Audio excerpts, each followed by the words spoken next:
Јас се соочив со одредени неправилности уште во предизборието во училиштето каде што работев, тогаш сега веќе не.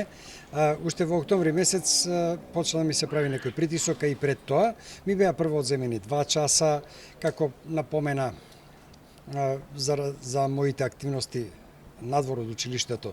Активностите во наставничкиот пленум, активностите по медиумите за квалитетно образование и така натаму, за да овој крајот на јануари таа опомена со одземање на 2 часа дојде и со отказно решение. Значи на 31 јануари добив отказно решение од училиштето без во решението да биде наведена причината за која, како и така натаму, а во училиштето работам во Али Авдовиќ училиштето, јас работам од 2008 година, пред тоа во друго училиште.